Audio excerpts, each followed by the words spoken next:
Hola, ¿qué tal? Bienvenidos al circuito número 4 de John de Nutrition.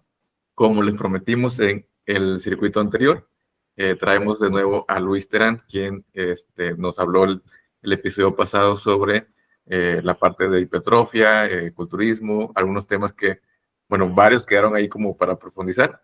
Entonces decidimos nuevamente hacer un nuevo episodio, circuito, para empezar a esclarecer algunos temas que nos parece pues, bastante interesante. ¿Qué tal, Luis? ¿Cómo te encuentras el día de hoy? Muy bien, muy tranquilo.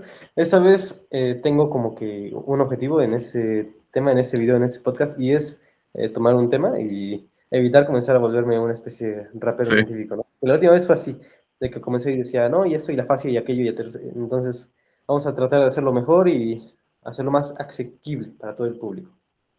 va, perfecto. Sí, sí, muy de acuerdo. Digo, al final es parte de cómo se van formando las cosas y cómo va madurando. Me parece que estuvo bien porque se abordaron muchos temas, pero ya que digamos, se abrió la caja de Pandora, ahorita lo ideal es empezar a agarrar algunos aspectos y empezar a profundizar. Por ahí digo, a mí me gustaría como iniciar con una parte específica. Porque digo, en el episodio pasado platicamos de estas, a grandes rasgos, diferencias entre metodologías con cara a hipertrofia que se acostumbran aquí en México. Y por ahí salió el tema de Rusia, ¿no? Cómo ellos hacen o tienen metodologías que distan de las que tenemos aquí. Entonces me gustaría que profundizáramos un poquito más sobre ese tipo de metodologías, cómo se diferencian, cómo se pueden aplicar en el día a día. Muy bien. Vamos a comenzar partiendo de lo que mencioné anteriormente, de que hay que cambiar la visión que se tiene del organismo como tal, ¿no? De que aquí se tiene una visión del organismo de forma segmentada, o sea, bíceps, tríceps, deltoides, pectorales, si fuera un músculo, etcétera. Y al final de cuentas, como mencioné anteriormente, el organismo, pues, de hecho es lógico, trabaja de forma conjugada, trabaja de forma sinergista y antagonista y al mismo tiempo con funciones de estabilización. Y todos los músculos entre sí se ayudan en mayor o menor medida. No existe el aislamiento, sino que existen grados de responsabilidad de un músculo sobre otro, dependiendo de la ventaja mecánica que tenga en ese momento. Y asimismo existe como que ciertos desgastes que puede haber entre un músculo con respecto a otro, aún si están haciendo como que una función diferente. Por ejemplo, un tríceps en un jalón vertical o en unas dominadas, o un bíceps en un press banca, ¿no? Ahora, partiendo de ese punto, pues podemos comenzar a comprender que una diferencia muy grande es que aquí en México el entrenamiento se abarca como, aquí en México y en Estados Unidos. Cuando voy a hablar de México, también voy a hablar de Estados Unidos porque es lo mismo, ¿no? Se abarca al entrenamiento midiéndolo con volumen de trabajo o series efectivas para X o Y músculo. Ese es el punto de partida. Y tenemos, esto es una herencia de la Unión Soviética, porque a fin de cuentas la Unión Soviética tenía estos sistemas y estas metodologías enfocadas a la máxima eficiencia de sus prácticas. Entonces, se ve más como un sistema de distribución de volumen de trabajo asignado a tareas o a funciones que tienen sus mismos músculos, o a tareas o funciones que pueden llegar a tener los músculos al mismo tiempo que tienen desgastes mayores o menores dependiendo del tipo de estrés que estén enfrentando. Porque, tomando un ejemplo muy popular, la espalda baja, si bien trabaja en un peso muerto, es un trabajo isométrico al final de cuentas, en realidad no es un trabajo a rango completo. Y tú si quieres desarrollar los bíceps, no haces una isometría de bíceps únicamente, ¿no?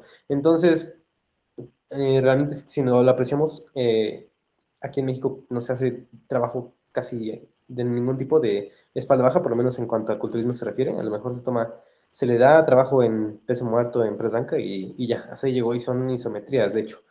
O las típicas planchas de abdomen, cuando realmente lo mismo, es una isometría, ¿no?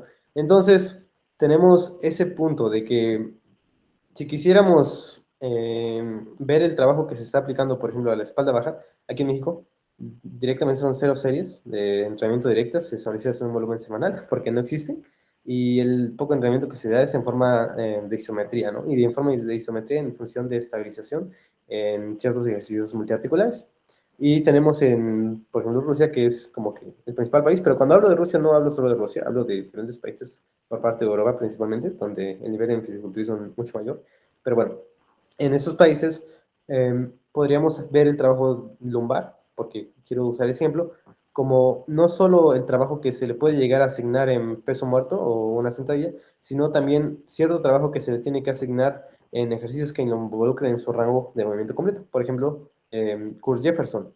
O, por ejemplo, cualquier tipo de trabajo con piedras atlas, si nos queremos apartar un poco más del fisicoculturismo. O algún trabajo de estabilidad de core, no solo peso muerto y sentadillas, sino trabajo con pesas rusas, con kettlebells, ¿no? Eh, y todo eso es volumen de trabajo que se va a considerar al momento de hablar de la sección media de la espalda baja, ¿no?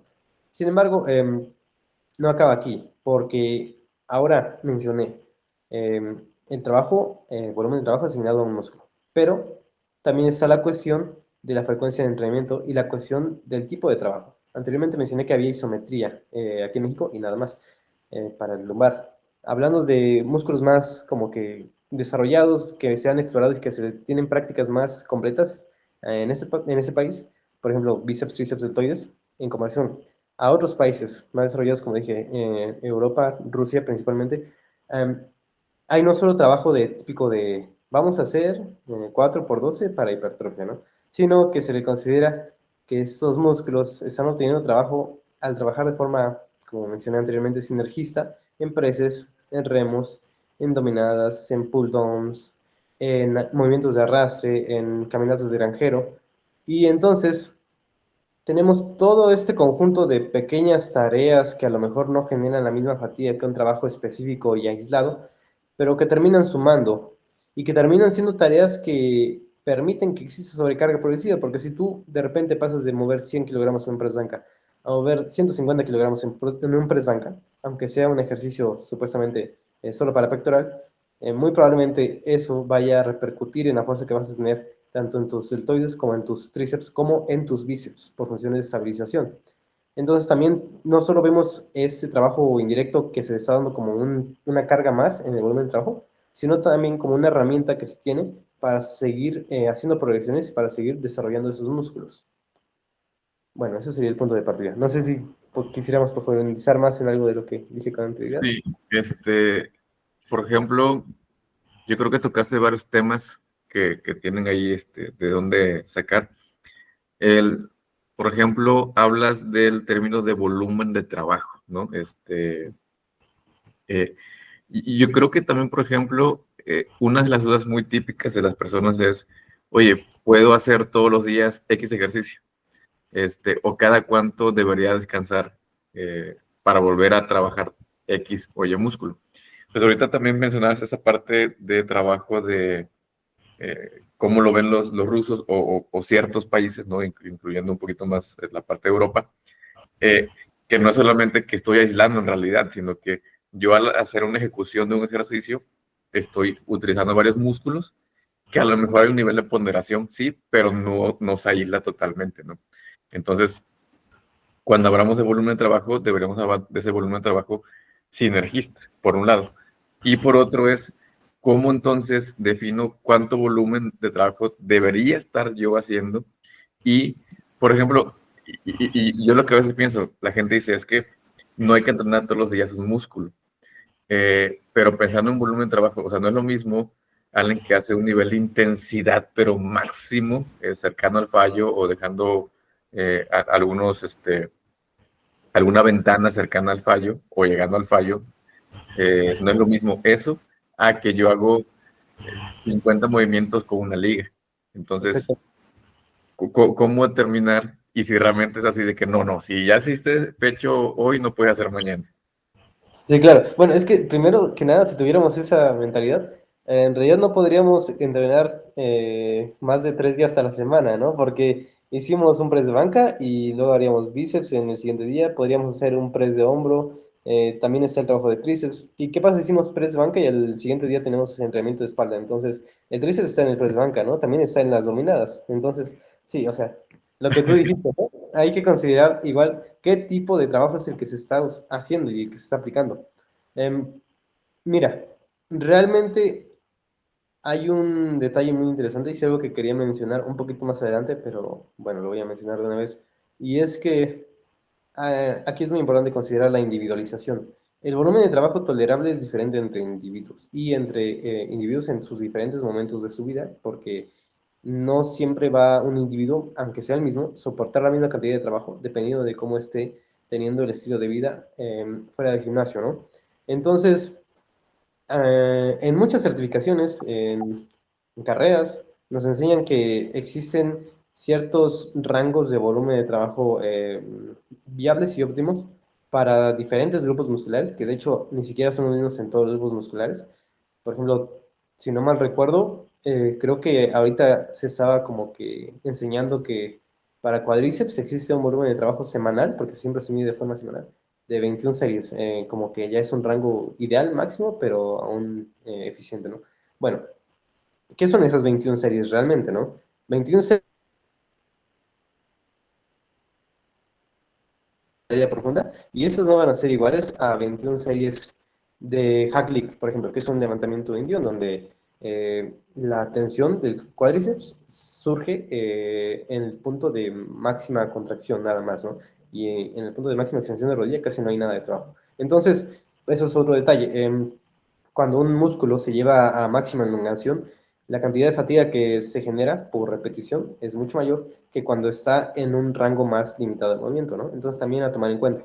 Pero hablaba de individualización refiriéndome a que un punto muy interesante es que en muchos protocolos de entrenamiento, no de aquí, sino de fuera, de Rusia, por ejemplo, se parten los entrenamientos y se parte el volumen de trabajo con base en cuánto pueda soportar el individuo y solo el individuo como tal, sin utilizar una referencia inicial. ¿Cómo se logra esto? Por medio de un periodo de evaluación de capacidad de trabajo, que es como un embudo, por así decirlo, donde se integran de forma conjugada una muy amplia y extensa variedad de ejercicios y una muy amplia y extensa variedad de frecuencias de entrenamiento, aunque normalmente se utiliza una frecuencia de entrenamiento más baja, ¿ok? Uno o dos. Eso voy a explicarlo más adelante, supongo, pero se utiliza esta alta variedad de ejercicios y se va ampliando las series, al mismo tiempo que, si es posible, se pueden ampliar aún más la variedad de ejercicios hasta ver dónde se llega a un tope en el individuo.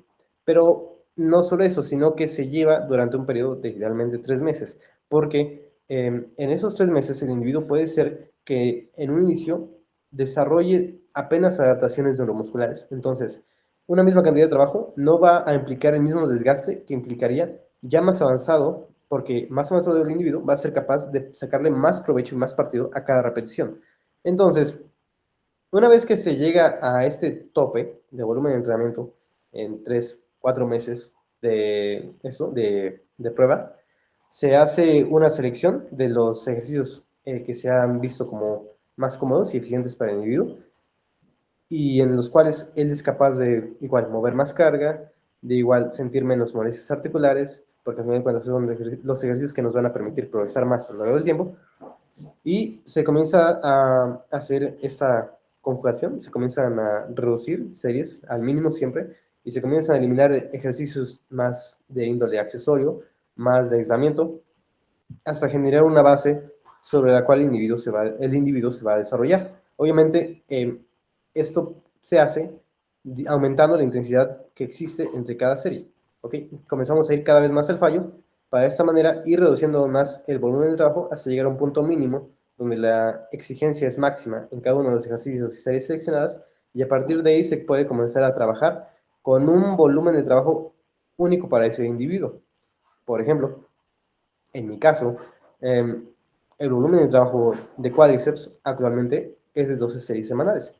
Sin embargo, hace cuestión de 2 o 3 semanas, el volumen de trabajo estaba tirándole a 18 series semanales. No es que actualmente me recupere peor, sino que simplemente he descartado trabajo redundante y trabajo basura que en un momento integré intencionalmente con el fin de ver hasta cuánto puedo llevar el volumen de trabajo semanal sin que comience a repercutir negativamente en mi progreso, en mi incremento en fuerza, en mis sensaciones o sin que produzca molestias a nivel articular. Entonces el volumen Ok. de trabajo es individualizado. Fíjate que, por ejemplo, y creo que puede ser el primer paréntesis que hagamos de varios, tal vez, no sé. Ahorita Pues das como este ejemplo de, a ver, yo empecé con este volumen semanal, ahora actualmente, o al menos esta semana acaba de pasar, entiendo que fueron 12, de 18 a 12. Estos pues son pruebas que tú vas haciendo y estás analizando, por así decirlo, ciertos datos. Por ahí escuché una frase hace no mucho que me gustó, que decía, si no estás midiendo, si no estás anotando repeticiones, pesos, tiempos, nunca has entrenado en tu vida.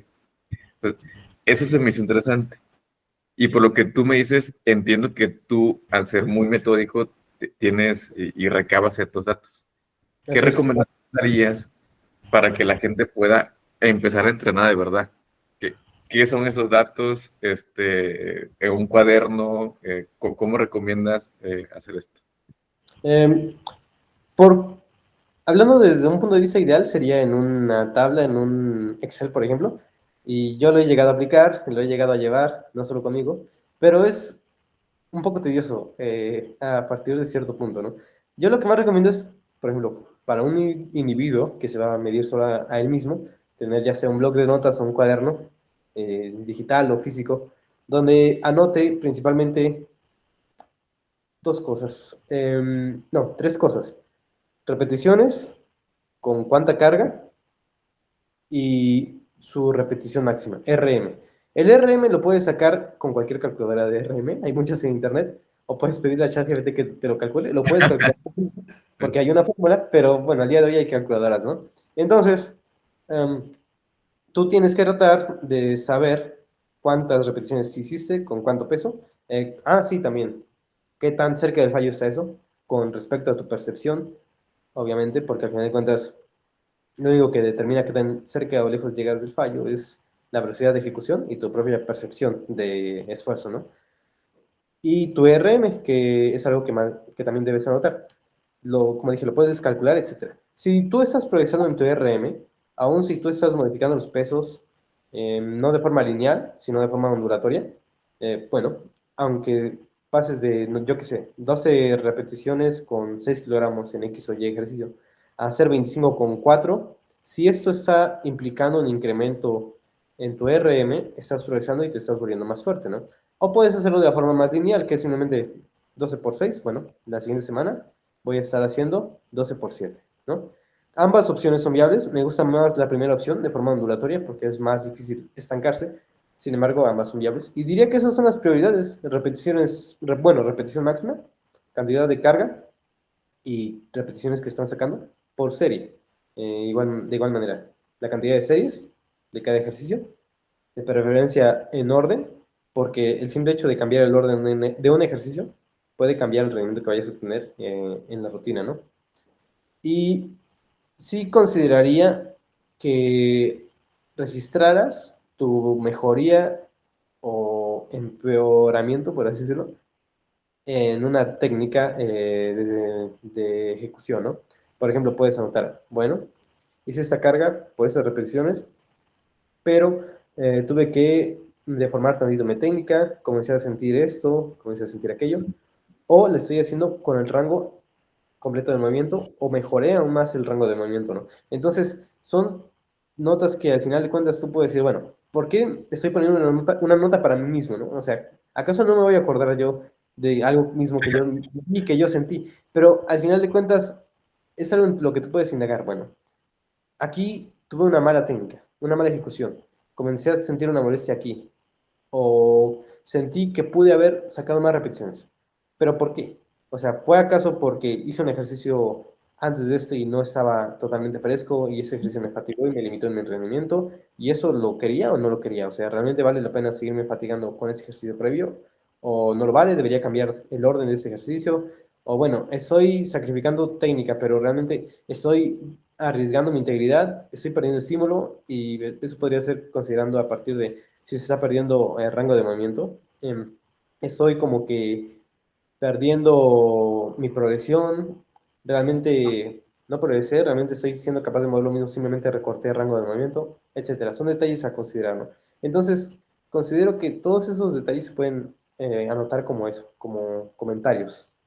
Ya. O sea, es un querido diario, ¿no? De alguna manera. Fíjate que Sí, se me hace muy buen consejo, porque de alguna manera no puedes controlar lo que no mides.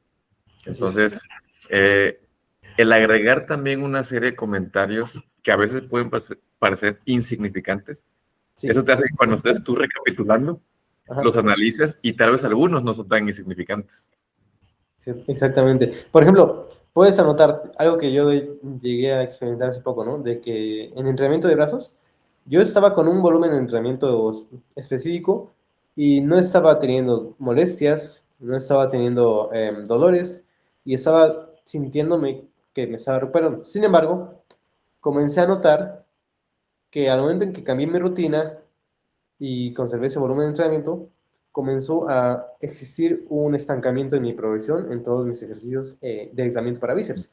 Entonces, en un inicio lo anoté. De hecho, no solo fue un estancamiento, fue una disminución en mi rendimiento. Anoté eso y dije, bueno, vamos a anotar que me estanqué, pero también vamos a considerar que integré ejercicios multiarticulares antes de esos ejercicios de aislamiento para ver si entonces estoy solo más fatigado por los multiarticulares o si de verdad estoy como que estancándome. Pero bueno, anotamos, vemos qué pasa. En 2 semanas, fueron 2 semanas de así anotar, revisar, comparar mejorías, comparar si acaso el hecho de que yo haya hecho un agarre más cerrado, más abierto en X o Y polea, haya modificado mi rendimiento, o comparar si es que acaso estoy sacando más rango de movimiento, o si ya estoy sacando el rango máximo de movimiento, y entonces por qué simplemente no estoy progresando, etcétera. Y llegué a la conclusión de que el volumen de entrenamiento que estaba manejando, a lo mejor me había excedido un poquito. Que aunque no me esté dando molestias, probablemente si lo disminuía, podía comenzar a progresar más. Por el simple hecho de que una cosa es la recuperación, que conlleva recursos, y otra cosa es la supercompensación, que conlleva recursos aparte, ¿no? Entonces, puede ser que te estés recuperando, pero que no estés supercompensando tanto como podrías, ¿no? Entonces, probé a hacer eso, a reducir una serie. Creo que eliminó un ejercicio, eh, tanto para bíceps y como para tríceps, y comencé a de nuevo progresar, ¿no? Después de 2 semanas de estancamiento. Entonces, es un momento donde esas referencias y donde esa retrospección te puede ayudar bastante. Ya. Fíjate que, por ejemplo, justo se me vino a la mente, alguna vez escuché a un cuate decir, es que estoy estancado, no estoy progresando. Y ahorita lo que dijiste me recordó porque platicando fue a ver, ¿qué es lo que estás haciendo, no? Entonces, bueno, es que estoy haciendo eh, press de banca y luego seguido hago bíceps, por poner un ejemplo. Entonces, no he logrado subir el peso a bíceps. O sea, hago las mismas repeticiones con el mismo peso, le intento subir, no puedo, intento hacer más repeticiones, no puedo. Ok, pero me dices que haces primero press de banca, de pecho, sí. ¿Cómo te ha ido ahí? Ah, bueno, ahí pues ya hago más repeticiones o ya le metí más peso. Digo, pues entonces sí estás progresando, porque en el mismo conjunto de ejercicios, en este caso una biserie, está progresando. ¿Por qué? Porque en un ejercicio está levantando más peso. Entonces, creo que a veces la gente piensa en un estancamiento, pero no se da cuenta que lateralmente en realidad sí está progresando en algunos aspectos. Eh, Exactamente. y esto, analizar como tú dices, sí te das cuenta que sí estás progresando. Así es. O en mi caso te das cuenta de que no estás progresando. Bueno, lo que me pasó a mí. Y hablando de progreso, es muy importante señalar eso, ¿no? Porque el progreso no es solo el incremento de marcas o el incremento de repeticiones. También puede ser el incremento bueno, en el rango de movimiento, la mejoría en el control de la propia repetición, si es algo de interés, así como un incremento en la capacidad de tolerancia al volumen de trabajo y también un incremento en la capacidad de recuperación entre series, ¿no? Eso en el entrenamiento se le llama densidad del entrenamiento, que es la evaluación de qué tanto trabajo hay por qué tanto tiempo, ¿no? Entonces, si tú estás siendo capaz de incrementar tu densidad de entrenamiento y al mismo tiempo estás manteniendo el mismo rendimiento, entonces eso fue una forma de progresar, al final de cuentas. Ya, sí, sí, totalmente. Y por ejemplo, para seguir indagando, ¿no? En esa parte del análisis y tomar datos y demás, eh, yo algo, por ejemplo, que he visto es que la gente cuando se da mucho por percepción, a veces se olvida ciertas cosas. O sea, por ejemplo, hablando con unas personas, me dijeron, bueno, es que yo dejé el gimnasio o dejé de hacer ejercicio porque pasaron los años y me sentía igual. Pero luego tuve las fotos, que a lo mejor, pues, bueno, no ha sido quizá tampoco el gran cambio por X o Y, pero tuve las fotos y en la foto se ve que era más delgado y de pronto ya se ve más ancho. Pero eso sucede porque la gente se da mucho por percepción, no está tomando datos. Sí. En ese aspecto, ¿qué datos o qué sueles tú a lo mejor medir? No sé si el pecho, el bíceps, o hay que medir N cantidad de circunferencias. ¿Tú qué haces o qué recomiendas ahí generalmente? Mira, fuera, bueno, más allá de cargas y de RM, que para mí es lo más importante a medir, también considero algunos detalles como el peso, o sea, el peso corporal. Quieras o no, va a cambiar un poco o un mucho, dependiendo de cómo sea el individuo, y asimismo, cómo se percibe en el espejo. Pero si hablamos de medidas corporales, cosas como los brazos no las tomo tan en cuenta, porque a fin de cuentas son un músculo muy pequeño. Yo simplemente me centro en glúteo, pecho, no pectoral, sino pecho, porque no se puede medir el pectoral por sí solo, sino todo esto. Glúteo, pecho y pierna, y nada más, porque son, al final de cuentas, los grupos musculares más grandes, en los cuales puedes percibir mayor incremento de tamaño. Entonces, fuera de eso, no he utilizado ningún otro como indicador de progreso. Pero como te digo, casi siempre yo me sustento en el incremento del RM y nada más, ¿no? Porque todo además va sucediendo pues de la mano y a veces, la mayoría de las veces, es algo como evidente en el espejo. Sí, claro, hay individuos que progresan menos y hay individuos que tan solo por su propia psicología ya de por sí progresan menos y se perciben como aún menos progreso ellos mismos, ¿no? Entonces sí, son casos donde sí, por ejemplo, recomiendo que se hagan cosas como una foto de un día uno, una foto de mes uno, y así mismo comparamos marcas, y ya si son más como, ¿cuál es la palabra? Comidos de la cabeza más neuróticos, pues sí, comenzamos a tomar medidas. Sin embargo, yo no soy, no es algo que yo promueva como coach, ni como atleta, ni nada. O sea, yo simplemente siempre trato de mantenerme solo considerando el DRM y ya todo lo demás que se dé por sí solo. Pero sí, cuando es requerido y cuando es algo solicitado, pues sí se Sí, toma sí, sí, de pectoral. hecho, por ejemplo, también este es un punto interesante porque si la persona es muy visual, a veces el problema está en que al no estarlo midiendo, controlando, tiende a pensar que no ha habido cambios, pero si tú lo documentas, o sea, ahí lo que estás sugiriendo de alguna manera es hacer que lo subjetivo tenga un grado de objetividad, porque estás Sí. tomando fotos y las fotos, aunque sea muy visual, muy todo, sí vas a ver los cambios, si vas comparando en el tiempo esas fotos. Así es. Y no solo eso, porque las personas luego, es que, mira, la verdad es que todo este tema de ¿cómo se dice?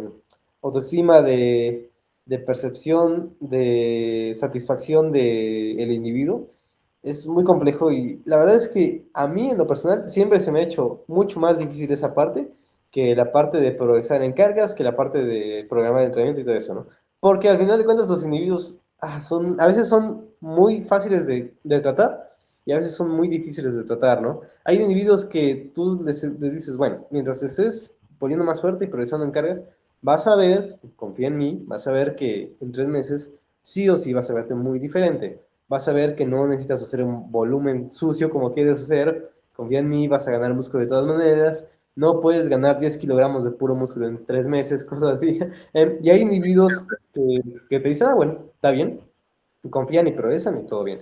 Y hay individuos que aunque estén viendo que sus marcas mejoran, que aunque estén viendo que en el espejo se perciben como mejores, si no tienen algo que les esté confirmando que oficial, o sea, necesitan como una validación muy específica y muy especial, algo que te diga, sí, o sea, de a huevo antes eras esto y ahora eres esto, y no hay como que... Y a veces mm, constante. O sea, ajá, necesitan saber la dirección y de nuevo, ¿no? ajá. Entonces, Ahí sí, de nuevo, medidas, de nuevo, a lo mejor sí tomar medidas de bíceps, bueno, de brazo, que en realidad es brazo, no bíceps, pero la gente dice bíceps, o tomar fotos día a día, porque si hay gente a la que le gusta tener eso, lo guardamos en una carpeta especial y ahí se quedan sus fotos de día a día. Pero como te digo, es que eso varía mucho entre individuos. Hay individuos que, como a mí me gusta más, son más tranquilos, simplemente que pase lo que tenga que pasar, mientras estemos progresando en carga estamos felices, y todo sucede bien, y ambos individuos les da el mismo resultado, solo que uno se está como que carcomiendo más mentalmente y el otro está más tranquilo, ¿no?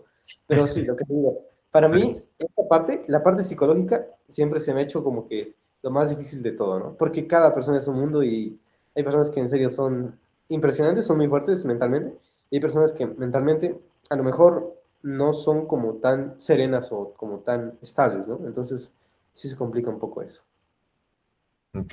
Ahorita también, por ejemplo, has hablado del tema de tiempos y estos 3 meses, ¿no? Sí. Que bueno, que hay mucha parte primeramente, de adaptaciones neuromusculares y demás, pero por ejemplo, considerando eso y considerando los cambios que también pueda tener el cuerpo, una sería, digo, yo sé que es muy abierto, pero a ver qué comentas, una sería, ¿cuánto tiempo mínimo la gente debería tener en cuenta para poder ver cambios? Sería lo primero.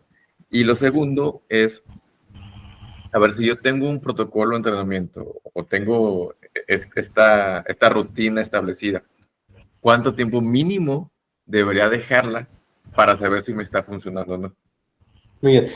La respuesta para ambas es un mes, a mi consideración personal. Hay gente que le gusta decir 3 meses. Bueno, hay muchos coaches, entrenadores que les gusta promover de 3 meses, ¿no? Porque tenemos ese mensaje de paciencia, de confiar en el proceso, etcétera. Sin embargo, atacando y atendiendo la primera pregunta, cambios puede ser no solo a nivel visual, sino también a nivel de percepción de bienestar y también a nivel de rendimiento. Entonces, para comenzar a ver cambios en el rendimiento y en la percepción de bienestar, eso sí o sí va a suceder en el primer mes, ¿ok? Y cambios a nivel visual puede ser que comiencen a surgir aquí sí un poquito más adelante, 2, 3 meses, en especial si es un novato, porque un novato, tiene que primero tener esa adaptación neuromuscular, que sea, en la cual no necesariamente va a tener un desarrollo, pues vaya, muscular, ¿no? Aunque puede perder peso por lo mismo de que está haciendo mayor actividad física. Sin embargo, si no pasa esto, si no existe una quema de grasa, probablemente en el primer mes no vaya a haber ningún cambio, porque es muy poco probable que gane músculo. Después de eso, ya se adapta neuromuscularmente y comienza un proceso en el cual se dan estas newbie gains o ganancias de novato, donde pasa todo lo contrario. Ahora es el que más músculo gana y prácticamente cualquier avanzado va a ganar menos músculo que él, ¿no? Y eso es así. Bueno, si eres natural, claro. Ahora, con respecto a cada cuándo cambiar tu rutina, digo un mes porque en un mes ya puedes percibir nuevamente qué tanto está incrementando tu rendimiento. Y yo insisto mucho en el rendimiento a pesar de que se habla de un deporte o un concepto que únicamente se mide visualmente o en centímetros, que es la hipertrofia, pero la hipertrofia siempre va a repercutir en el rendimiento, porque un músculo más grande, un vientre muscular más grande, siempre va a permitir mayor movilización de cargas o movilización de cargas durante mayor tiempo bajo tensión, ¿no? Que esto pueden ser repeticiones, puede ser directamente tiempo bajo tensión, o sea, medido, etcétera. Pero, o sea, siempre va a conllevar una mejoría en el rendimiento, ¿ok? Aunque incrementes peso, aunque bajes peso, siempre vas a tener esa tendencia a incrementar tu rendimiento si es que estás desarrollando músculo, ¿no? Entonces, si en un mes no ves mejoras en tu rendimiento, muy probablemente esa rutina pues no sea para nada ideal. Si en un mes estás viendo una mejoría en tu rendimiento más o menos apropiada, viable, pero inferior a una que estabas viendo con una rutina que estabas aplicando con anterioridad, y no está surgiendo alguna situación externa como que muy impactante en tu rendimiento, por ejemplo, trabajo, cambió mi turno a turno de tercera, estoy trabajando en la noche, estoy durmiendo en el día, estoy teniendo estrés, etcétera, sino que estás como igual, con todo estandarizado. Entonces, es probable que tu rutina que estabas manejando con anterioridad te hubiera rendido más, ¿no? Y es probable que tal vez puedas cambiar a otra rutina diferente o a la misma que tenías anteriormente. Ahora, igual puedes considerar y comparar más o menos cuánto músculo estás ganando con base ya sea en tu peso, porque en un mes sí puedes más o menos como que incrementar 500 gramos y todas las básculas miden, o sea, creo que no hay ninguna báscula que no tenga la capacidad para medir 100 gramos. Hay algunas que así llegan, no pueden medir diferencias de 50 gramos, por ejemplo, pero todas pueden medir 100 gramos y en un mes o sea, en un mes siempre vas a ganar mínimo 100 gramos de músculo si estás progresando, ¿no? Entonces, igual puedes considerar ese incremento en el peso, ¿no? Como otra señal de progreso. Ahora, yo digo un mes porque realmente considero que lo que es eficiente, tanto para ti como para mí, como para cualquier individuo, le va a dar resultados en un mes, le va a dar resultados en un corto periodo de tiempo.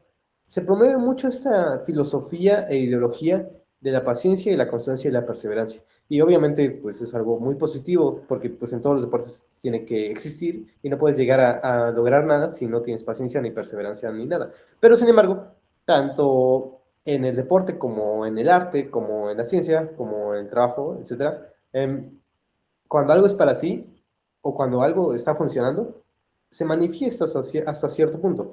Muchos cantantes, y es cierto que muchos no tuvieron éxito hasta cierto tiempo, pero muchos otros pegaron desde el primer disco, ¿no? Entonces, esta lógica la aplico de igual manera a la rutina y a la metodología de entrenamiento. Si encuentras una metodología de entrenamiento que te está disparando el progreso en comparación a lo que tenías anteriormente, muy probablemente por ahí van los tiros, ¿no? Por ahí deberíamos de comenzar a seguir progresando y a seguir avanzando. Entonces, si en un mes no estás viendo esa mejoría así, superior a la que estabas manejando con anterioridad, entonces probablemente puedas probar con algo más, o si estás viendo una mejoría inferior a la que tenías con anterioridad, entonces probablemente ya podamos cambiar. Ok, muy bien. Por ejemplo, hablando de estas mejorías, y ya hemos hablado también de la parte de los pesos, las repeticiones, em, dentro, por ejemplo, de lo que has visto y mencionando ahora sí que el eje central del día de hoy, que es la parte de las metodologías rusas, Ah, ¿tú has visto alguna metodología, por ejemplo, que te ayude a mejorar la fuerza, por poner un ejemplo? Porque luego, eh, no sé, típicamente pueden decir, levanta más cada semana. Entonces, simplemente tratando de poner más peso cada semana y hacer exactamente lo mismo, no necesariamente lo más eficiente. exactamente. Tú en ese aspecto, ¿qué es lo que has visto, encontrado o experimentado? Principalmente metodologías de entrenamiento conjugado. Es lo que normalmente como que tiene efectos más positivos en el desarrollo de fuerza. A esto me refiero a que la fuerza no solo se puede manifestar como fuerza máxima a 4, 5, 6 repeticiones en una serie, en un ejercicio, ¿no? Que es un peso muerto y es un rango de movimiento superlimitado, ¿no? Puede también tratarse de fuerza manifestada en una gran cantidad de volumen de trabajo, en una gran cantidad de repeticiones, en un rango de movimiento mucho mayor, en una mucho menor cantidad de tiempo, refiriéndome a fuerza explosiva, a pliometría, por ejemplo, etcétera. Entonces, con metodologías de entrenamiento que no se enfocan únicamente en un incremento lineal de la carga en los entrenamientos, sino en un entrenamiento más conjugado. Por ejemplo, este lunes, en este microciclo de entrenamiento, estamos haciendo un peso muerto, 7 repeticiones, 90%, 60, 80% del DRM, repeticiones en reserva 2, 0, etc. Vamos a volver a entrenar pierna el jueves, vamos a hacer Kurt Jefferson dentro del propio entrenamiento, vamos a manejarlo para 10, 15 repeticiones, pero esta vez va a ser sin fase negativa controlada, la carga va a ser el 30% del RM, vamos a ir RIR 2 nada más, vamos a hacer el triple de series o el doble de series, y vamos a manejarlo así durante este mes. El siguiente mes vamos a reducir la cantidad de series, vamos a aumentar la frecuencia, vamos a integrar hiperextensiones, las hiperextensiones que se hacen de lumbar. Y asimismo vamos a cambiar la prioridad de trabajo. Ahora vamos a empezar con un ejercicio de curva femoral para generar una prefatiga, que al final de cuentas sí existe la prefatiga y sí se emplea. No es lo más ideal y le gusta a muchos fisiculturistas, pero sí tiene sus momentos de uso. Bueno, prefatiga del bíceps femoral, que sí son los isquiotibiales, pero al final de cuentas el que se encarga principalmente de la contracción de rodilla es el femoral.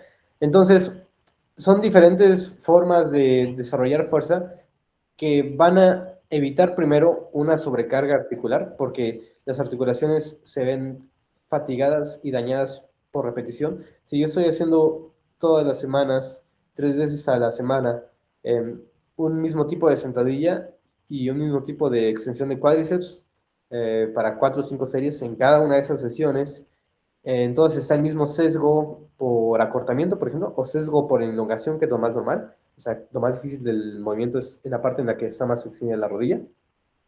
Y entonces esto se está repitiendo constantemente y al mismo tiempo esto me va a dañar no solo la articulación, porque toda acción lleva un estrés y si estás repitiendo ese estrés todo el tiempo en una articulación, para colmo en extensión, pues bueno, deja tú que no te dañe, pero ese estrés se tiene que recuperar y esto conlleva nuevamente inversión de recursos en recuperar e inversión de recursos en supercompensar, ¿no? Entonces, si hago un entrenamiento más conjugado, donde no haga sentadilla 3 veces por la semana, sino que haga sentadilla, que haga sentadilla búlgara después, zancadas búlgaras, como le quiera decir, que haga hack lift, por ejemplo.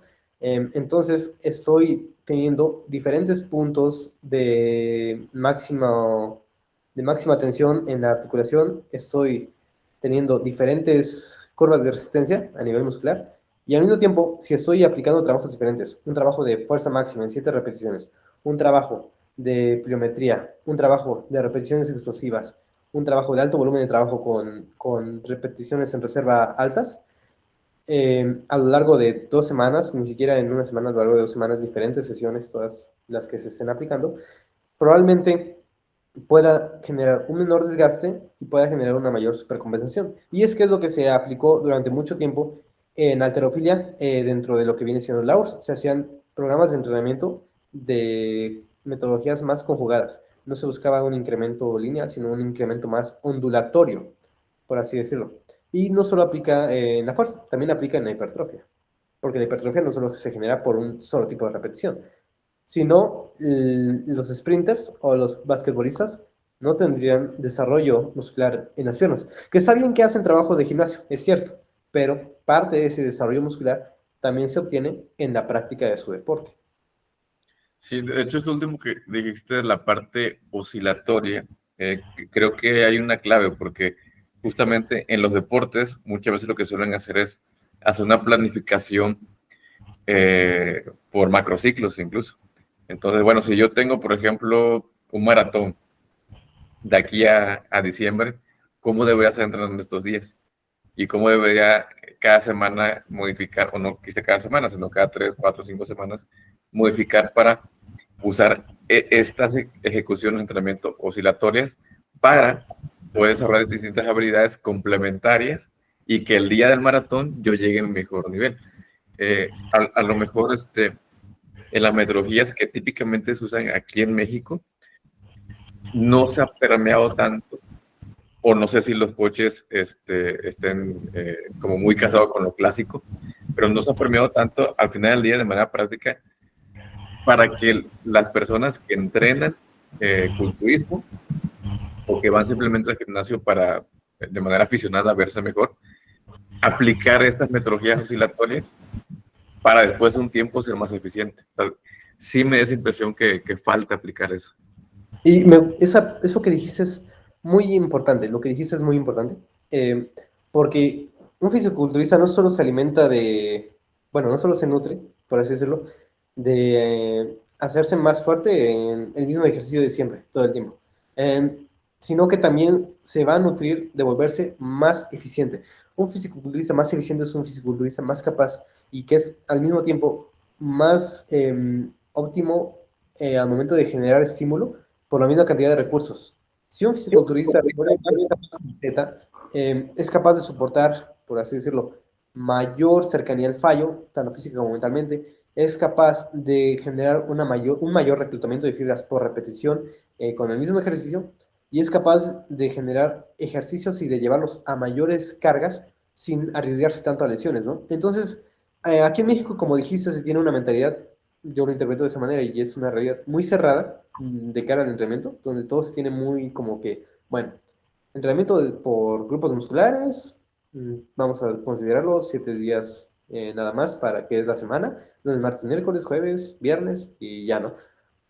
Y vamos a hacer sentadilla, press banca, peso muerto, vamos a hacer los mismos ejercicios de siempre, es lo mismo de siempre, ¿no?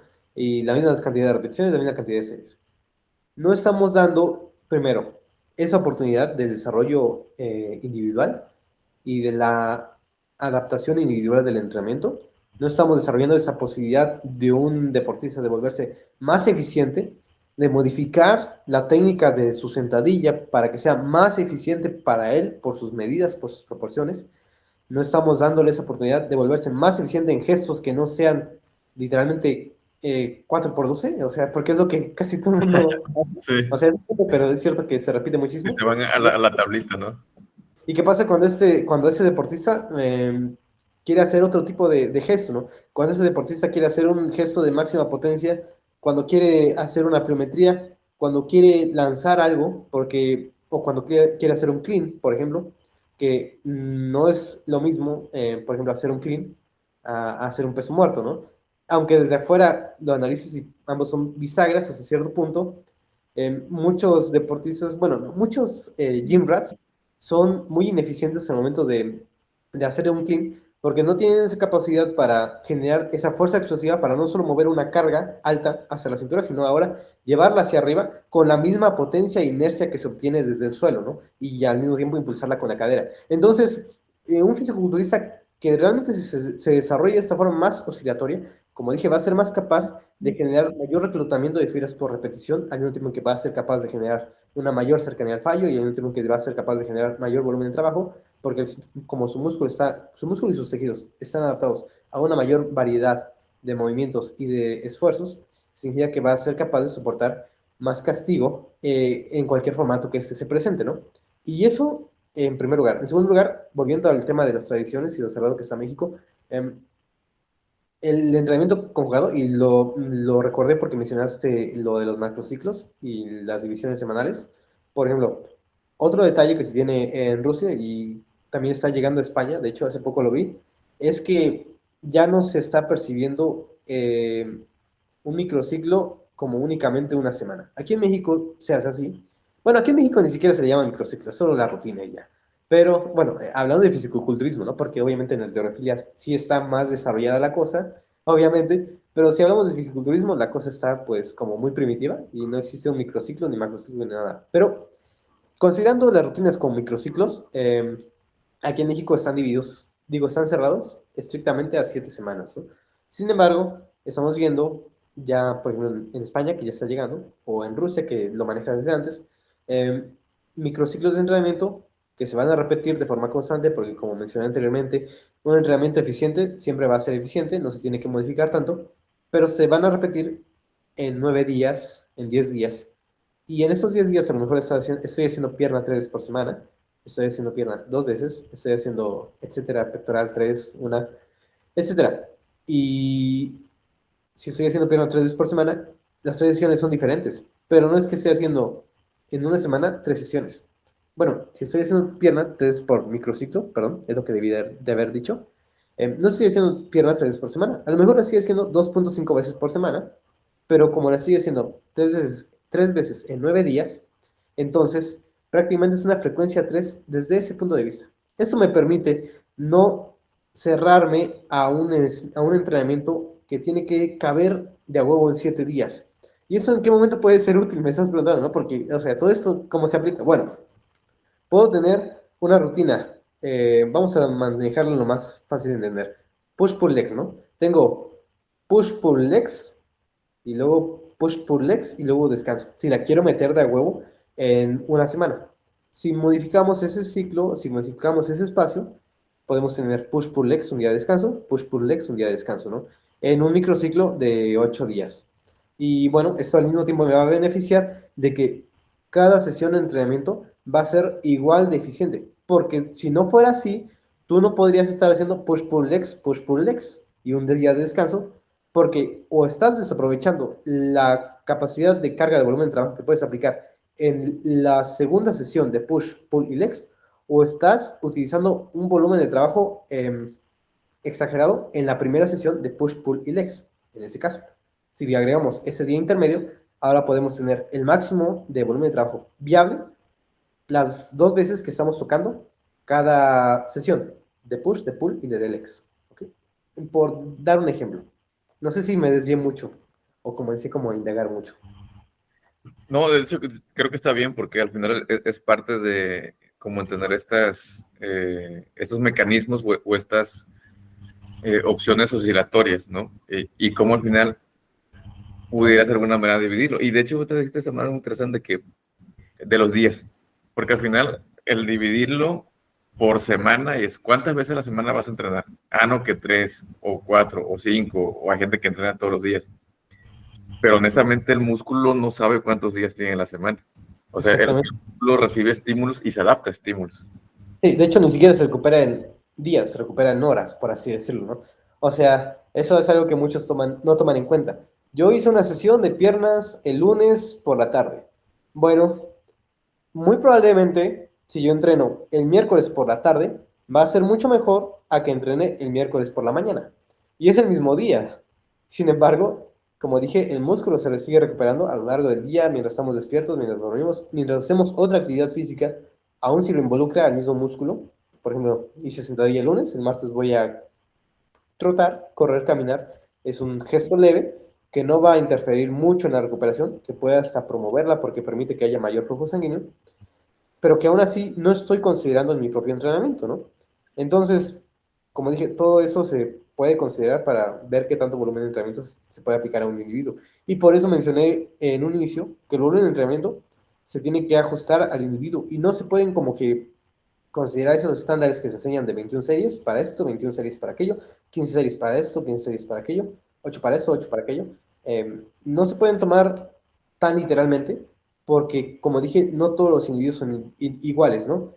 O sea, puedes haber un individuo que simplemente por su trabajo esté utilizando el bíceps cargando cajas y lo estás utilizando de forma isométrica, de forma activa, pero en menores cercanías al fallo, pero moviendo 30 kilogramos, costales 30 a 25 kilogramos, y lo haces durante 5 horas al día, ¿no? Entonces, eso va a tener un efecto en tu capacidad de recuperación.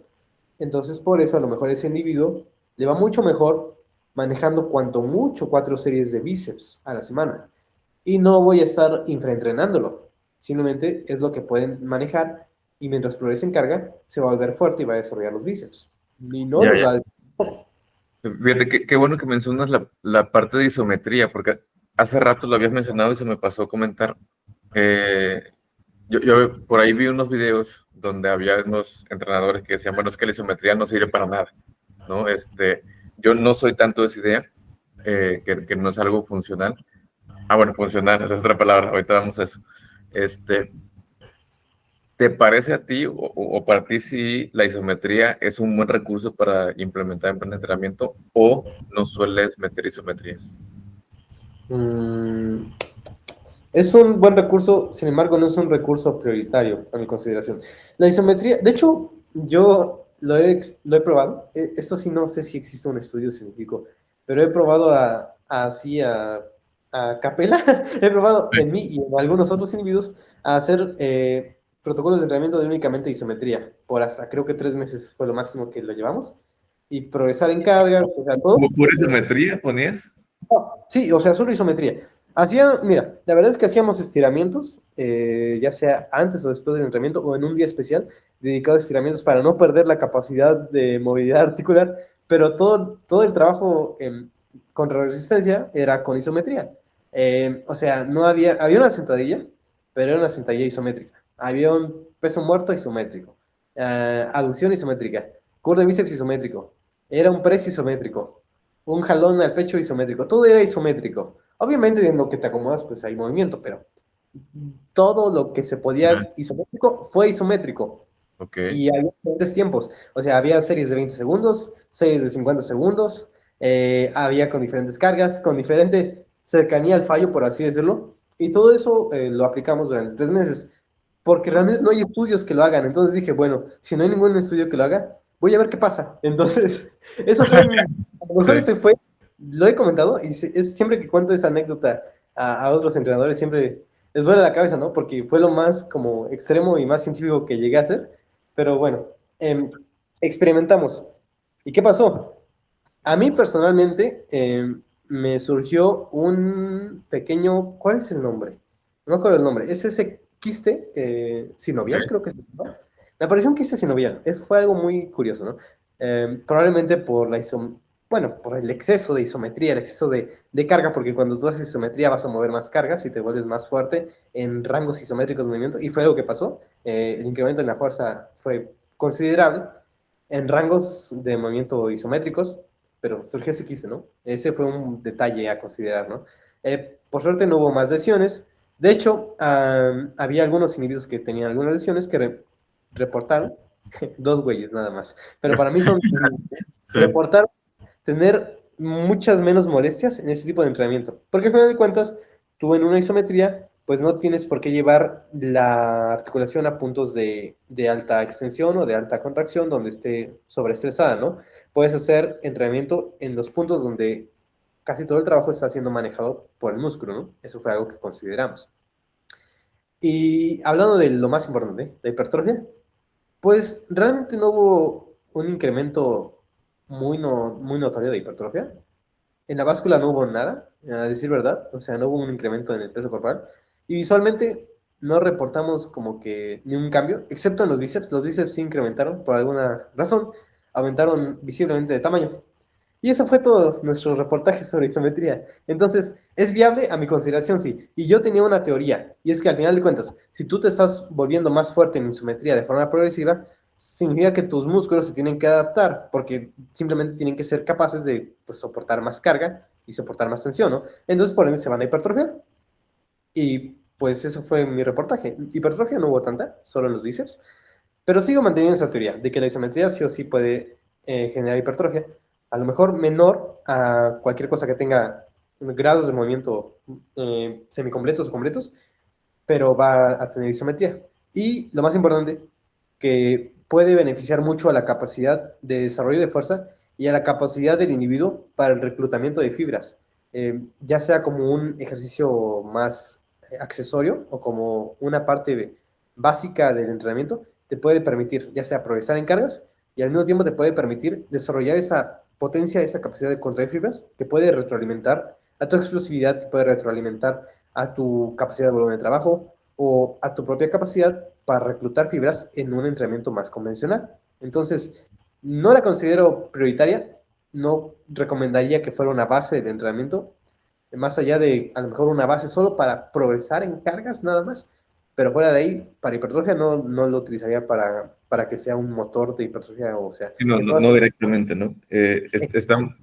Fíjate, se me hizo muy loco lo que hiciste porque no es tan común.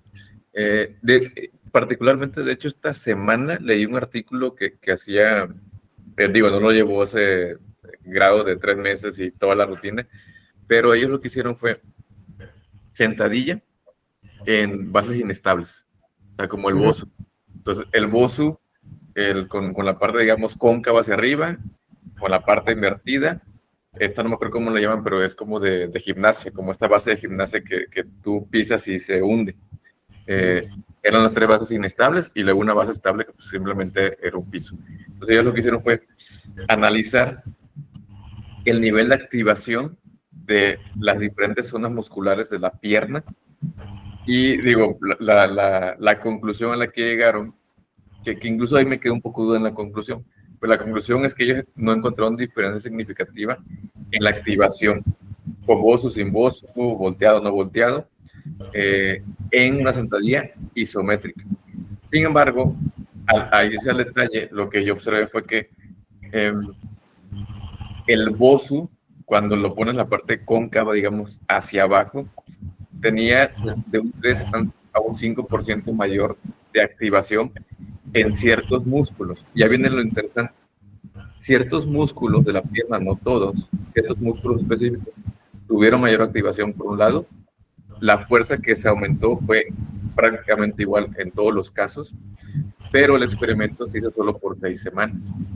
Entonces, la duda que a mí me quedó es, bueno, fueron 6 semanas, ¿qué pasaría si se prolonga el tiempo? O sea, esa diferencia de activación del 3% al tiempo haría una diferencia más significativa. No se esclarece porque no llegó a ese nivel el estudio, ¿no? Y también con lo que tú me dices de la parte de aumento de fuerza que también vi en este artículo, yo pensaría, o sea, para mí, la isometría puede ser un recurso más para la hipertrofia, pero no sería la base justamente, yo también coincido, no sería la base para hacer hipertrofia, pero sí es un recurso que si tú aumentas la fuerza en cierto ángulo, que también lo que, no en ese artículo, sino fue otro que también curiosamente leí de isometría, fue que en el ángulo que tú haces la isometría, 30 grados hacia arriba y 30 grados hacia abajo es donde tú más haces la fuerza. Entonces, al final la fuerza sí es un parámetro que tú puedes usar para hacer hipertrofia. Si tienes más fuerza, puedes levantar más cargas, ¿no? Pero bueno, ese es más o menos el artículo. A ver si lo busco por ahí, te lo comparto. Muy bien. Sí, y realmente es una conclusión que yo también he manejado. O sea, como mencionaste, puede ser un recurso más que puede usarse para eso nada más, para la sobrecarga progresiva. Yo nada más lo veo para eso, o para el fortalecimiento de puntos débiles, pero no como una, o sea, como que la mayoría de series deberían ser isométricas, ¿no? Que fue lo que yo apliqué en su momento. Bueno, yo apliqué que todas fueran isométricas, ¿no? Sí. De hecho, es interesante porque no perdimos masa muscular, nadie perdió masa muscular, porque pues al final de cuentas lo estábamos usando. Sin embargo, como mencioné, casi no hubo desarrollo. Y yo considero que, aunque exista mayor o menor activación, de hecho creo que hay varios estudios donde se puede ver que hay mayor activación en la isometría que en entrenamientos a rango completo, cuando son ejercicios isométricos a máxima intensidad, ¿no? Sin embargo, no solo se trata de activación, porque algún momento mencioné que si nosotros nos vamos solo por activación, el simple hecho de hacer un bíceps, así, una flexión de bíceps, ya conlleva activación en el músculo, ¿no?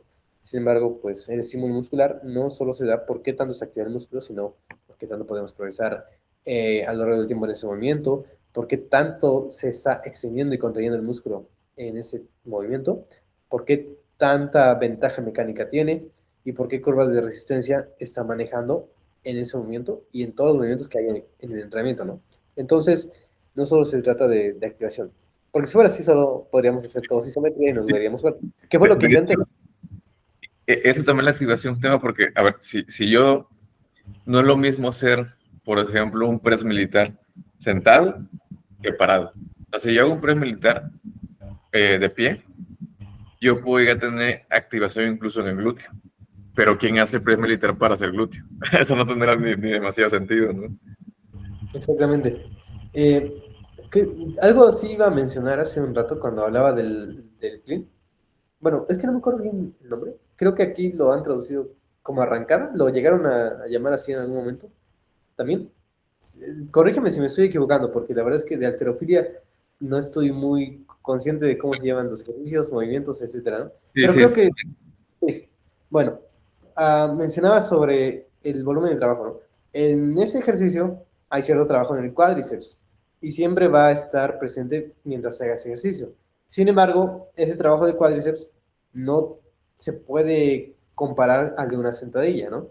En ambos es con carga, en uno hay desaceleración, claro está, y puede haber desaceleración en la sentadilla, pero simplemente el sesgo de contracción y el sesgo, bueno, y la curva de resistencia son completamente diferentes. En una sentadilla es en el punto de máxima extensión, es sesgo por extensión, y en un clean, realmente el punto de activación del cuádriceps es más cercano a la máxima contracción de rodilla, ¿no?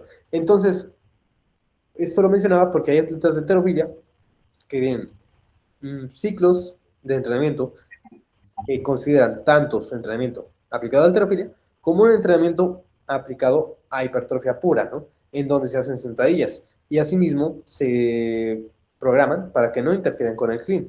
Por ejemplo, hablando del clean, como sea que se llama arrancada, no sé muchos de los nombres, pero el punto es que no hay interferencia, a pesar de que se esté haciendo la rutina con cierta cercanía y proximidad en tiempo, como son diferentes grados de curvas de resistencia y como son diferentes sesgos de fuerza, realmente no existe tanta interferencia en el desarrollo. Ya, fíjate que hace rato iba a comentar, eso me pasó, la parte de funcionalidad. Hemos hablado un poquito de, obviamente, la parte de hipertrofia, los atletas, cómo se tienen que modificar a veces un poco los entrenamientos, la parte oscilatoria y todo. Pero hablando, digamos, el entrenamiento clásico en gimnasio, que una de las críticas que se tiene de pronto es que no es tan funcional. Eh, que sí, ¿no? O sea, porque al final son movimientos que hacemos. O sea, ¿qué movimiento que se hace en gimnasio se podría determinar como totalmente antinatural? Si lo ves por un lado. O sea, ¿a ti te parece que realmente es o no es funcional un sistema clásico de entrenamiento culturista? O sea, ¿se generan músculos funcionales o no? ¿Tú qué? Yo esa conversación la he tenido muchas veces y siempre es un tema muy interesante. Mira, yo considero que el concepto de funcional es un concepto que puede abarcar muchas cosas. Porque una cosa es ser funcional para el día a día y otra cosa es ser funcional para un deporte o para una disciplina o una práctica, ¿no? Por ejemplo, muchos pueden decir que las dominadas son muy funcionales y pueden serlo para algunos deportes, pero tú en tu día a día casi no haces dominadas. Es un gesto que casi no aplicas en una vida normal. Sin embargo, si consideramos el día al día, probablemente el ejercicio más funcional de todos es un core de bíceps, porque es lo que más se ocupa en el día a día. Un core de bíceps y un peso muerto, porque es lo que más hacemos. Core de bíceps, Sí. peso muerto. ¿Cuántas veces no hemos tenido que mover muebles o mover ya sea garrafones, ya sea mesas, ya sea equipos electrónicos? Y personalmente, lo que más he experimentado así de fatiga y de demanda ha sido en los bíceps, en los hombros, cuando se trata de lanzar y en la espalda baja. Y ya. Ah, y en las pantorrillas a lo mejor cuando es algún trabajo más de resistencia, por así decirlo. Pero especialmente bíceps y espalda baja y antebrazos, yo creo que un core de bíceps, un peso muerto y cualquier otro ejercicio como, no sé, algún cruce de poleas puede ser de lo más funcional para la vida de un individuo normal, ¿no? Pero como dije, el concepto de funcional es muy raro, ¿no? Ahora, un entrenamiento de culturista convencional, pues es más funcional que no hacer nada, eso sin lugar a dudas. O sea, y como dije en tu vida, pues si aplicas curl de bíceps, en tu vida si aplicas sentadillas, si aplicas zancadas, si no como subes escaleras. Ahora, ¿qué tan funcional es eso de cara a algo más fuera de lo ordinario, como correr, saltar, brincar, cargar, etcétera?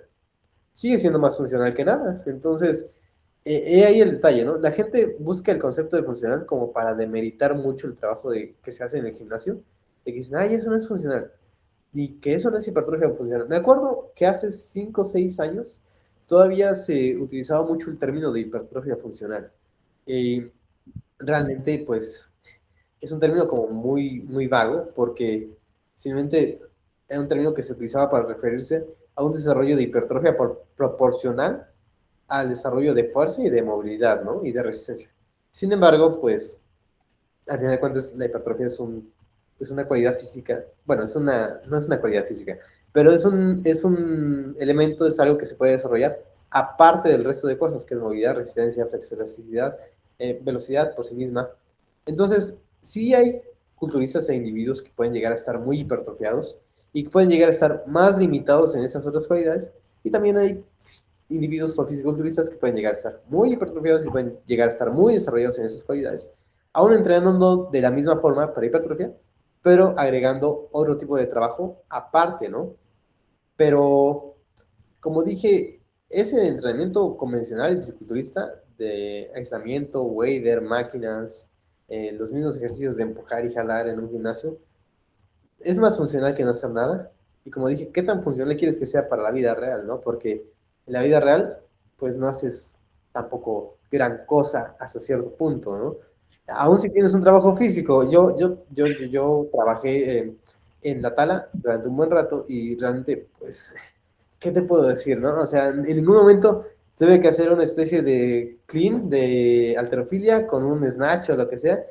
No tuve que hacer dominadas en ningún momento. O sea, era una digo, era una pala. Era un hacha y era solo hacer eso, ¿no? Ese gesto. Y bueno, era muy similar a unas rotaciones. A lo mejor se cansaba, me llegué a cansar mucho de las manos en su momento. A veces terminaba con las manos entumecidas, pero, digo, entumidas, disculpe. Pero el punto es que lo mismo aplica para toda persona que se dedique a cargar cosas, a mover cosas. a desplazar cosas, etcétera. O sea, es funcional, pero no tan funcional, quizás. Si tú quieres un entrenamiento funcional de verdad, entonces tu entrenamiento en el gimnasio deberían ser, primero que nada, caminatas de granjero, segundo, empujes de trineo, tal vez tercero, alguna variante de sentadilla o zancada mejor, searcher, y, y ya, o sea, y algún levantamiento sobre la cabeza. Eso sería lo más funcional que habría. No hay nadie haciendo eso, nadie. Ni siquiera en los gyms donde enseñan entrenamiento funcional, porque ahí lo que hacen es que te dan una mancuerna kettlebell y te ponen a hacer swings, te ponen a hacer rotaciones y hacen dominadas aparte y ya, y eso es funcional, ¿no? Pero como dije, en la vida real no haces tantas dominadas en el día a día. Yo no hago ninguna, personalmente. Ya, de hecho, sí, sí, más o menos es un poco la idea que traía, porque justamente, o sea, ¿qué es funcional? ¿Y funcional para qué? Exactamente. Y cada quien tiene un ritmo y actividad de vida y te dedicas a trabajos distintos, entonces puede o no ser funcional, pero tampoco lo podía yo igual, y ahí conseguimos también que no podría decir que es 100% no funcional, porque al final, si tú trabajas los músculos y eres más fuerte, la fuerza tiene una funcionalidad en el día a día. Si tú trabajas los músculos, haces hipertrofia, también tu densidad ósea mejora. Y eso, de hecho, por ejemplo, bueno, te comentaba antes de iniciar la conversación, que ayer fui a un evento, un rally de adultos mayores. Entonces, para un adulto mayor, hacer ejercicios que le den hipertrofia, claro que es funcional. ¿Por qué? Porque también, si el día de mañana un adulto mayor que hace hipertrofia, que tiene mayor densidad ósea, se cae, es menos probable que sufra alguna fractura. Entonces, sí hay una funcionalidad. Pero yo pienso que se ha hecho el mito. ¿Por qué? Porque de pronto llegan ciertos ejercicios, como tú decías, oye, esos que hacen de ejercicios que le llaman, ahora sí, los entrenamientos funcionales, que terminan siendo a lo mejor entrenamientos multiarticulares, y de movilidad y con poco descanso y más resistencia. No quiere decir que uno es más funcional en realidad, no necesariamente. Entonces, y también, por ejemplo, en la parte de deportes, o sea, Allen puede decir, bueno, es que a lo mejor lo que hace un futbolista es más funcional, pero en realidad no andas por la casa haciendo bicicletas, ¿no? O sea, esta finta, ¿no? Si Allen no es futbolero, ¿no? Entonces, entonces ¿qué es funcional para el día a día? Al final del día, el hacer, el moverte, hacer ejercicio, ya sea de fuerza, coordinación, pliometrías que también mencionaste, la flexibilidad, es mejor que ser una persona sedentaria. A mi visión de salud, yo lo que veo es más bien que uno buscaría, pensando en salud, desarrollar de manera lo más armoniosa posible diferentes habilidades físicas, como si es la fuerza, que tiene su manifestación de fuerza bruta y su manifestación de resistencia, la flexibilidad, la resistencia, bueno, ya lo mencioné, bueno, resistencia cardiovascular, la coordinación. Entonces, son diferentes habilidades que puedes desarrollar y que eso te hace más completo y más saludable, y también puedes tener aplicabilidad en la funcionalidad. Te pongo un ejemplo ahorita. Antes de iniciar, estaba viendo que, bueno, este es un ejemplo de deporte. Estaba viendo un video de un escalador. Entonces, de hecho, es muy famoso y se lo recomiendo. Se llama Magnus. Magnus, no sé cómo se pronuncia, pero es Magnus TVO. No sé si es Magnus T. Luego graba con Yujimufu. ¿Con quién, perdón? Con Yujimufu. Bueno, Magnus es rubio, ¿no? Sí. Ah, ok, sí, es que luego graba con un culturista que se llama Yujimufu. Entonces Ah, yo lo conozco por él mismo, por Yujimufu, y muy hacen retos, hacen bien. locuras. Sí, sí, sí, porque él graba con varios, con algunos culturistas. Y ahora justo lo estaba viendo con una chica que se llama, o se escribe Jaja, no sé cómo se escriba, Yaya, cómo se diga. Me parece que es nórdica. Este, y por ejemplo, yo lo que he visto que la escalada es un deporte muy completo, porque en un movimiento, o sea, él tuvo que abrirse de piernas para soportar su peso y tratar de escalar. Entonces, si él no tuviera flexibilidad, no pudiera ejecutar ese tipo de momentos en su deporte, pero es funcional para su deporte, ¿no? Entonces, ahí es donde entra que tienes que entender qué funcionará para cada quien. Y ya hay que ir también por ahí cerrando.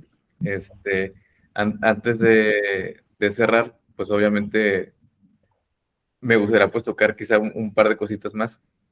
Algo de lo que mencionábamos que también se me hizo interesante, puesto que decías esa capacidad de reclutar fibras musculares.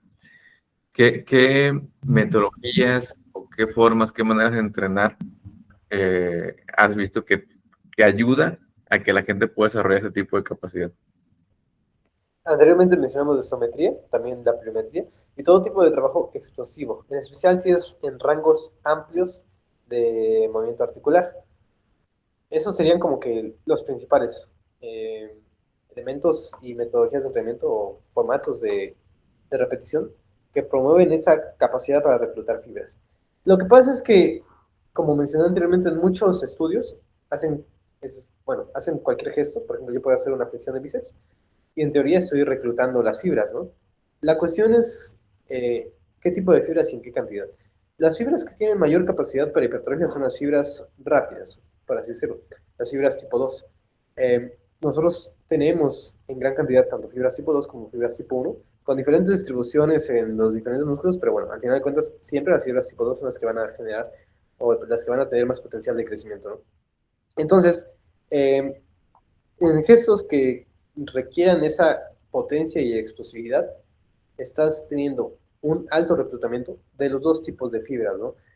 Al día de hoy se sabe que las fibras, tanto tipo 2 como tipo 1, se reclutan en mayor o menor medida en un entrenamiento de hipertrofia convencional, conforme uno se va acercando más al fallo o se va acercando a diferentes puntos de máximo reclutamiento, que puede ser el fallo en una misma ejecución técnica o el fallo por medio de diferentes ejecuciones o drop sets mecánicos, como mencionamos anteriormente, o sea, diferentes perfiles de curvas de resistencia, pero ya sea en biserie o en super series, con ya otros ejercicios antes que permitan alto reclutamiento, pero con diferentes ventajas mecánicas, ¿no? El punto es que nos podemos saltar todo ese camino hacia el fallo muscular o hacia ese alto reclutamiento de fibras a través de la máxima potencia y explosividad en un gesto, como mencioné anteriormente, hipertrofia, isometría, digo, perdón, pliometría, isometría o cualquier tipo de entrenamiento que requiera esa explosividad, que requiera esas ejecuciones ultra rápidas y potentes, son las que permiten, al final de cuentas, saltarnos ese camino hacia el fallo muscular y tener un alto reclutamiento desde la primera repetición. Y no solo se puede aplicar como una herramienta para obtener alto reclutamiento, sino como una herramienta para promover el alto reclutamiento. En un individuo novato o en un individuo que se esté viendo que tiene dificultades para llegar al fallo o para llegar a puntos de alto reclutamiento, que es como me gusta más mencionarlo, que es el fallo entre otros, ¿no? Porque no solo es el fallo. Pero esos individuos se pueden beneficiar de eso, de tener periodos o de tener integrados entrenamientos pliométricos, de isometría o cualquier tipo de entrenamiento que promueva la explosividad, también entrenamientos de desaceleración. Y todos estos son entrenamientos que van a promover su capacidad para eso, para generar el máximo reclutamiento de fibras en el menor tiempo posible, que al final de cuentas, si tú eres capaz de hacerlo en el menor tiempo posible, entonces vas a ser más eficiente. Y ya sea que hagas un gesto o una serie de 40 segundos, si desde el primer segundo ya estás teniendo un alto reclutamiento de fibras, el resto de tiempo de esa serie vas a seguir manteniendo un alto reclutamiento de fibras. En cambio, si requieres de mayor tiempo para llegar a ese punto de alto reclutamiento, estás desperdiciando cierta cantidad de recursos y estás desperdiciando carga y estás desperdiciando fatiga articular solo para llegar al mismo punto que el otro está llegando desde antes, ¿no? Entonces, isometría, pliometría, explosividad, potencia, poder, destrucción y violencia, es todo lo que va a promover eh, el tipo bueno, digo, el alto reclutamiento de fibras tipo 1 y tipo 2. Ok, excelente. Y fíjate que ahorita se me vino a la mente, ya para cerrar, al menos de mi lado, digo, va a sonar más como una anécdota, ya que pues, no hay manera de mostrarlo porque creo que eso no está en las redes sociales, pero justamente hoy estaba hablando con un amigo y me comentaba que él supo de un caso hace algún tiempo de una persona que practicaba rugby, que creo que de hecho es mexicano. Y él iba pues con su bebé y pues por alguna razón pues prácticamente lo atropellaron, ¿no? Por X o Y. Entonces pasa un carro, esta persona como toda su vida había practicado rugby, su reacción normalmente es pues proteger el balón, ¿no? En este caso tenía su bebé. Entonces normalmente en el rugby, cuando tú recibes un impacto, la reacción del atleta es apretar aún más el balón, porque tú sabes que el impacto te puede sacar la pelota y pierdes la posesión. Entonces, él cuando ve el carro, agarra bien al bebé, se pone de su cuerpo, lo choca, o lo atropella más bien, es un atropellamiento. Y digo, obviamente, pues la gente se escandalizó, lo que lo vieron y todo, ambulancia, etc, etc. Y resulta que no le pasó nada.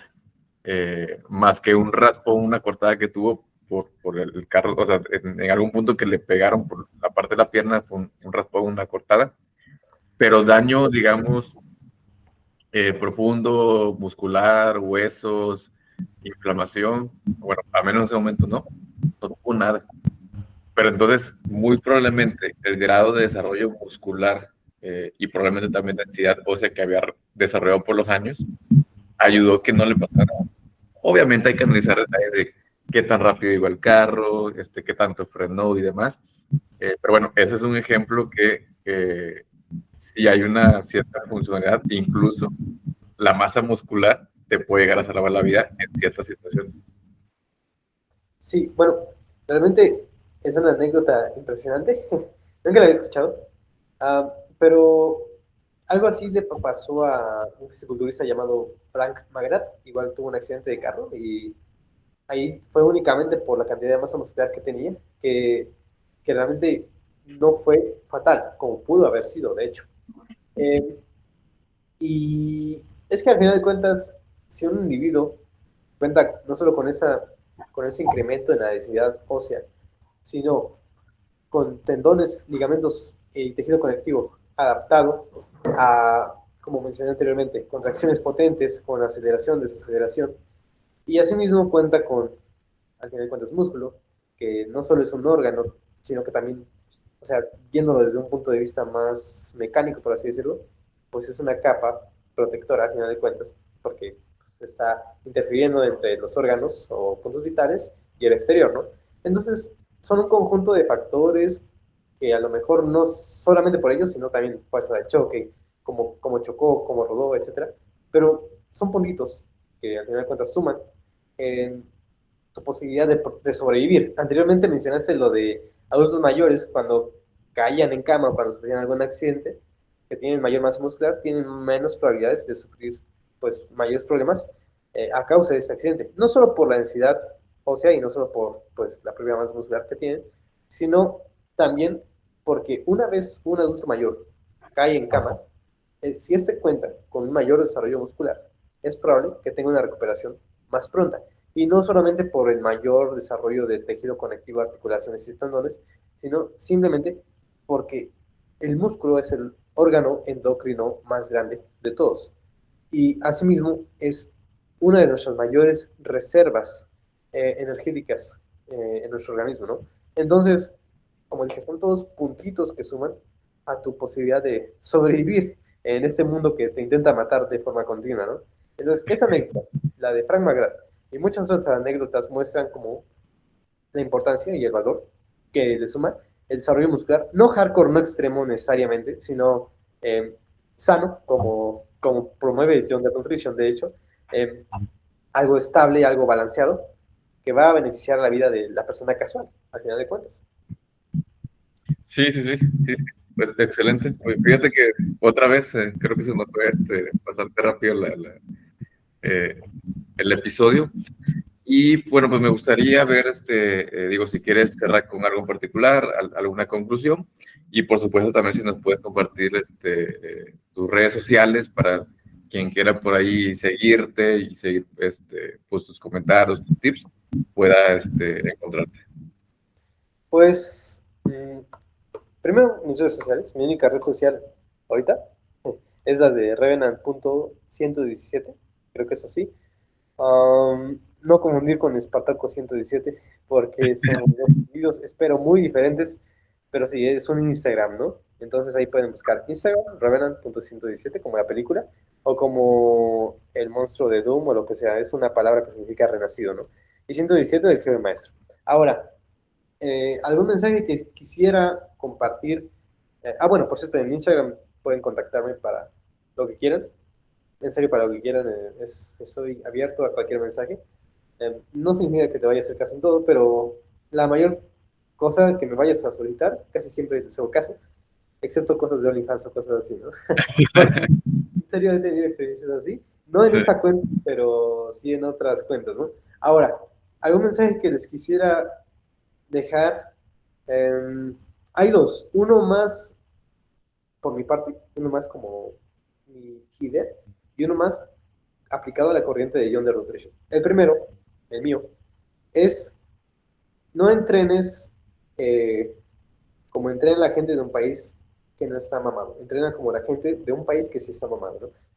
Es mi primer mensaje mío, ¿ok? Más de mi estilo. Ahora, un mensaje de John de Nutrition es que realmente, si tú quieres ser funcional y si tú quieres estar preparado para, como dije, un mundo que intenta asesinarte, lo más ideal es que tú seas capaz de aplicar gestos potentes, violentos y extremos, obviamente todo con medida, porque de esta manera un organismo va a ser más indestructible, por así decirlo. Y fuera de que podamos decir, no, es que yo no quiero estar tan armado, no, es que yo no quiero aquello, yo solo quiero estar fit, yo solo quiero estar equilibrado, algo que a nadie le va a caer mal y que nunca se va a ver mal y que nunca va a tener algo contraproducente, es ser lo más invulnerable posible, ¿no? Entonces, si quieres ser lo más invulnerable posible, vuélvete lo más fuerte posible.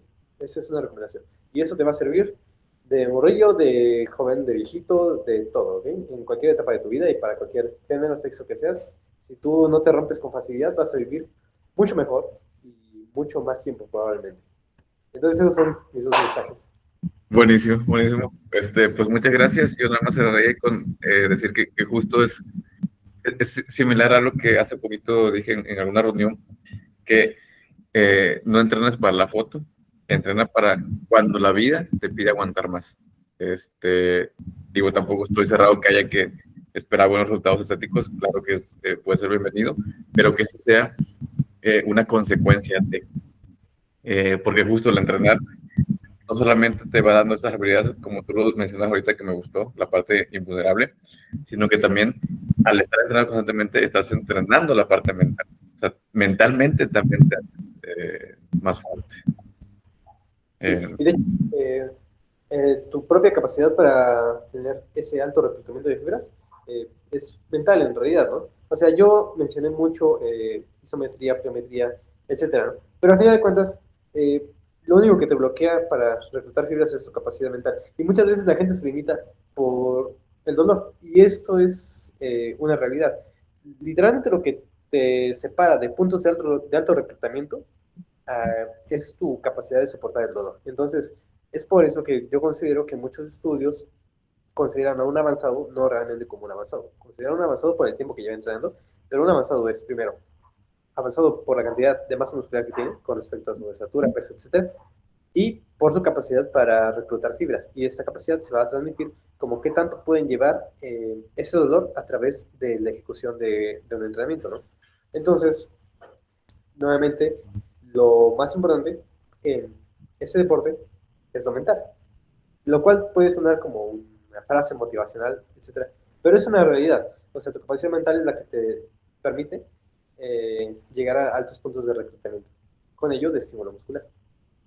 Buenísimo, buenísimo. Pues ahora sí, con esta última analogía y comentario cerramos. Muchas gracias por quedarse hasta el final. Por ahí las redes sociales las voy a compartir para que puedan también por ahí estar siguiendo a Luis Terán. Muchas gracias. Nos vemos. Nos vemos, Germán. Hasta luego. Hasta luego.